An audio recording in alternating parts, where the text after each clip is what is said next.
കുഞ്ഞാടേ നീ ആരോഗ്യപ്പെട്ടു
റോമർക്കെഴുതിയ ലേഖനം 12-ാം അധ്യായത്തിന്റെ 16-ാമത്തെ വാക്യം. തമ്മിൽ ഐക്യമത്യമുള്ളവരായി വലിപ്പം ഭാവിക്കാതെ എളിയവരോട് ചേർന്നുകൊള്ളി, നിങ്ങളെ തന്നെ ബുദ്ധിമാന്മാർ എന്ന് വിചാരിക്കരുത്. ജീവവചന ധ്യാന ചിന്തയിലേക്ക് എല്ലാ പ്രിയപ്പെട്ടവർക്കും സ്വാഗതം. നമ്മിൽ വെളിപ്പെടേണ്ട ആത്മീയത എന്ന ഒരു വിഷയമാണ് നാം ഒരുമിച്ച് ചിന്തിക്കുവാൻ താല്പര്യപ്പെടുന്നത്. കുടപ്പിറപ്പുകളെ, സഭ ക്രിസ്തുവിൻ്റെ ശരീരം എന്ന നിലയിലും വിശ്വാസികൾ എല്ലാവരും ആ ശരീരത്തിലെ അവയവങ്ങളുമാണെന്നും ആകയാൽ ശരീരത്തിൻ്റെ അവയവങ്ങളായ വിശ്വാസികൾ അവർ പരസ്പരം ബന്ധമുള്ളവരാണെന്നും ഈ വേദഭാഗത്തു നിന്നും പൗലോസ് അപ്പോസ്തലൻ ശക്തമായി പഠിപ്പിക്കുകയാണ്, പ്രതിപാദിച്ചിരിക്കുകയാണ്. കർത്താവായ ക്രിസ്തുവിൻ്റെ ശരീരമായ സഭയിലെ അവയവങ്ങളായ വിശ്വാസികൾ ഓരോരുത്തരും ദൈവം അവരവരെ ഏൽപ്പിച്ചിരിക്കുന്ന ഉത്തരവാദിത്തങ്ങൾ നിറവേറ്റുവാനുള്ളവരാണ് എന്ന് തിരിച്ചറിയും. ഓരോ വിശ്വാസികൾക്കും ദൈവം വിവിധങ്ങളായ ചെറുതും വലുതുമായ ദാനങ്ങളെ നൽകിയിട്ടുണ്ട്. അവയുടെ ലക്ഷ്യം ശരീരമായ സഭയുടെ ആത്മീക വളർച്ചയ്ക്ക് വേണ്ടിയുള്ളതാകയാൽ ദൈവം നൽകിയിരിക്കുന്ന വിലയേറിയ ദാനങ്ങളെ കൊണ്ട് വിശ്വാസികൾ അന്യോന്യം ശുശ്രൂഷിക്കേണ്ടതാണ്. ഓരോ വിശ്വാസികളും പരസ്പരം ആവശ്യമുള്ളവരാണ്. ഓരോരുത്തരും വരം ലഭിച്ചതുപോലെ വിവിധമായുള്ള ദൈവകൃപയുടെ നല്ല ഗൃഹവിചാരകന്മാരായി അതിനെ കൊണ്ട് അന്യോന്യം ശുശ്രൂഷിപ്പീനെന്ന് പത്രോസ് അപ്പോസ്തലന്റെ ലേഖനത്തിൽ താൻ ഓർപ്പിക്കുന്നു. അപ്രകാരമുള്ള ശുശ്രൂഷയിൽ വലിപ്പച്ചെറുപ്പം ഭാവിക്കാതെ തമ്മിൽ ഐക്യമത്യമുള്ളവരായി എളിയവരോട് ചേർന്നിരിക്കേണ്ടതിൻ്റെ ആവശ്യകതയെക്കുറിച്ചുള്ള ശക്തമായ ഒരു മുന്നറിയിപ്പ് ദൈവാത്മാവ് പൗലോസ് കൂടെ നൽകുകയാണിവിടെ. പ്രിയരെ, ഓരോ അവയവത്തിനും അടുത്ത ഒരവയവത്തെ കൊണ്ട് ആവശ്യമില്ല എന്ന് പറയുവാൻ ഒക്കുകയില്ല. ഏതൊരു വിശ്വാസിക്കും അടുത്ത ഒരു വിശ്വാസിയെ കൊണ്ട് ആവശ്യമുണ്ട്. ഓരോരുത്തരും അന്യോന്യം സ്നേഹത്തിൽ കടപ്പെട്ടിരിക്കുന്നവരാകണം. സമ്പൂർണതയുടെ ബന്ധമായ ദൈവസ്നേഹം ക്രിസ്തീയ ജീവിതത്തിൽ നിന്നും ഒഴിച്ചു നിർത്തിക്കൊണ്ട് വിശ്വാസികൾക്ക് സാഹോദര്യവും ഐക്യതയും വിശ്വാസവും കാത്തുസൂക്ഷിക്കുവാൻ സാധ്യമല്ല.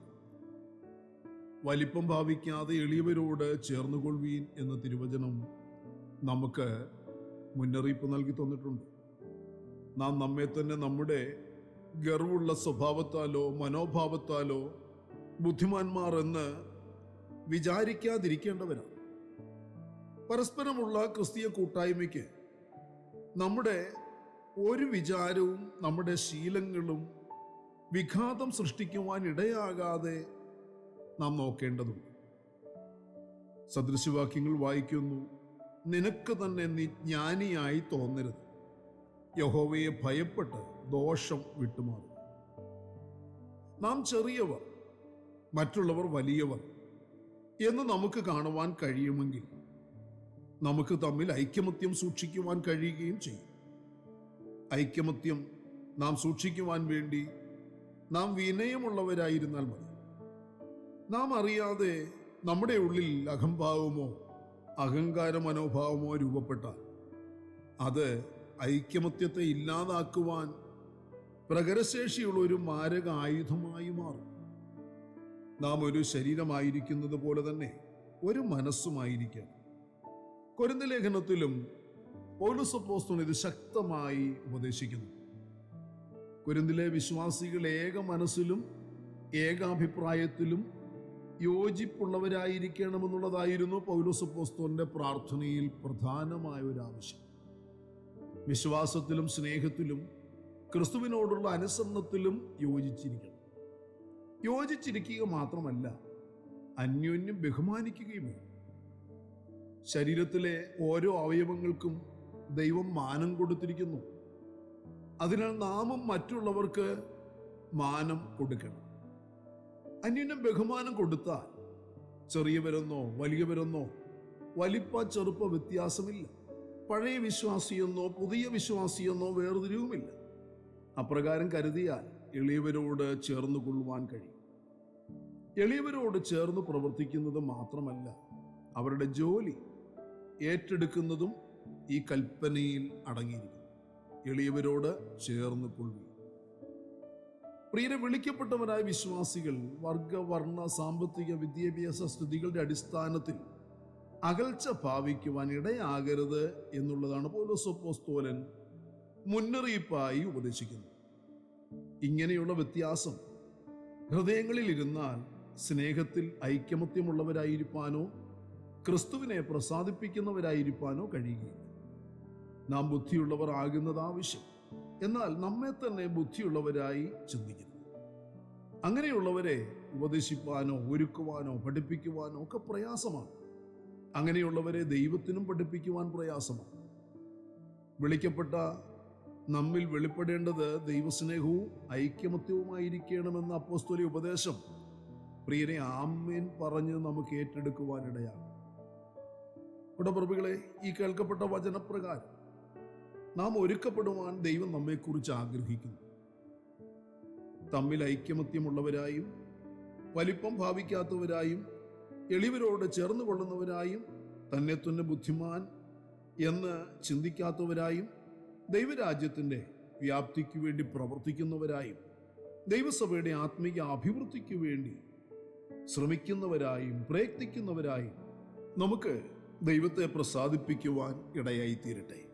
അതിനുവേണ്ടിയുള്ളതായിരിക്കട്ടെ നമ്മുടെ ശ്രമങ്ങളും ആഗ്രഹവും പ്രയത്നങ്ങളുമെല്ലാം. അതിനുവേണ്ടിയുള്ളതായിരിക്കട്ടെ നമ്മുടെ പ്രാർത്ഥന. അതിനുവേണ്ടി ഒരു ശക്തമായ സമർപ്പണവും ശക്തമായ പ്രാർത്ഥനയും ആവശ്യമാണ്. നമുക്ക് പ്രാർത്ഥിക്കാം. കണ്ണുകളെ നമുക്ക് അടയ്ക്കാം. പരിശുദ്ധനായ ഞങ്ങളുടെ സ്വർഗീയ പിതാവേ, അനുഗ്രഹീതമായ നല്ല ദിവസം പ്രഭാതത്തിൽ ദൈവത്തിൻ്റെ മാറ്റമില്ലാത്ത തിരുവചനം ശ്രദ്ധയോടെ കേട്ട് ധ്യാനിക്കുവാൻ ഞങ്ങൾക്ക് നൽകി തന്ന ഈ നല്ല അവസരത്തിനായി നന്ദിയോടെ സ്തോത്രം ചെയ്യുന്നു, സ്തുതിക്കുന്നു. ഇന്ന് പ്രഭാതത്തിൽ ഞങ്ങൾ ചിന്തിച്ച, ഞങ്ങൾ കേട്ട, ധ്യാനിച്ച തിരുവചനത്തിൻ്റെ വെളിച്ചത്തിൽ അനുഗ്രഹിക്കപ്പെട്ട ഒരാത്മീയ ജീവിത നിലവാരം പുലർത്തുവാൻ ഞങ്ങൾ എല്ലാവരെയും സഹായിക്കണം. ഞങ്ങളിൽ വെളിപ്പെടേണ്ട ആത്മീയത എപ്രകാരമുള്ളതായിരിക്കണമെന്ന് ദൈവത്തിൻ്റെ വചനത്തിൽ നിന്ന് ഞങ്ങൾ കേൾക്കുവാൻ, ചിന്തിക്കുവാൻ ഇടയായല്ലോ കർത്താവേ. അതിന് പ്രകാരം തന്നെ ഞങ്ങൾ പ്രയത്നിക്കുവാൻ, പ്രവർത്തിക്കുവാൻ ഞങ്ങളെ സഹായിക്കും. കർത്താവിൻ്റെ നാമം ഞങ്ങൾ കൂടി ഉയർത്തപ്പെടുവാനും സഹായിക്കണമെന്ന് പ്രാർത്ഥിക്കുന്നു. ഇന്ന് പകലിലും അപ്രകാരം സമർപ്പിച്ച് പ്രാർത്ഥിച്ച് ജീവിതത്തിൻ്റെ സാഹചര്യങ്ങളിൽ ദൈവത്തെ മഹത്വപ്പെടുത്തി വിജയമാക്കി തീർക്കുവാനും ദൈവത്തിൻ്റെ പ്രസാദം പ്രാപിച്ച് അനുഗ്രഹിക്കപ്പെടുവാനും ഞങ്ങൾക്ക് എല്ലാവർക്കും ഇടയാകണം. ഇന്നിൻ്റെ മറുപടികളും വിടുതലുകളും അർഹതപ്പെട്ടവരുടെ മേൽ ചൊരിയാൻ കർത്താവെ അങ്ങേക്ക് മനസ്സുണ്ടാകേണ്ടതിന് വേണ്ടി ഇപ്പോൾ ഞങ്ങൾ അപേക്ഷിക്കുന്നു, പ്രാർത്ഥിക്കുന്നു. പ്രാർത്ഥന കേട്ടവൻ കൃപയ്ക്കായി സ്തോത്രം. സകലതും ഞങ്ങൾക്ക് വേണ്ടി ജീവൻ തന്ന യേശു കർത്താവിൻ്റെ ധന്യമായ നാമത്തിൽ താഴ്മയോട് അപേക്ഷിക്കുന്ന പച്ച ദയ തോന്നി കേൾക്കുമാറാകണമേ. ആമേൻ. പ്രിയരെ, നമ്മുടെ വാഴ്ത്തപ്പെട്ട കർത്താവിൻ്റെ വരവ് അടുത്തിരിക്കുന്നതിനാൽ അവൻ്റെ വരവിന് വേണ്ടി നമുക്ക് അധികം ശ്രദ്ധയോടെ പ്രാർത്ഥിച്ച് ഒരുങ്ങി കാത്തിരിക്കാം. മാറാനാഥ.